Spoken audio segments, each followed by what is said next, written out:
你有冇做過一啲嘢曾經令到你好後悔？多謝你咁遠水路入嚟元朗揾我，兄弟。我諗下我兩兄弟其實都經歷咗好多嘢。由幾時計先？中學嗰陣，係咩？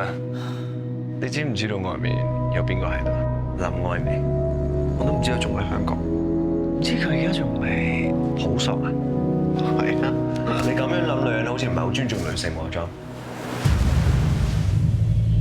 咁你想知啲咩啊？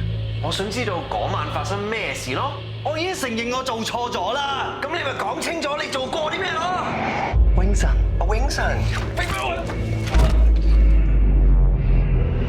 咁不如你話翻俾我聽嗰日發生咗咩事？咁難答咩？我諗你記錯，我應承過你嘅嘢。你做咗啲咩嚟啊？即係話你基本上係負責起訴嗰啲罪犯。我知你做緊我應該做嘅嘢，做啱嘅事，點解你要咁對我咧？我想攞個 point 出嚟講啊！你知而家結束咗我哋呢20年嘅友情。承認你自己做過嘅嘢啊！你做咗啲咩嚟啊？點解你又咁做啊？我應該轉做私家車。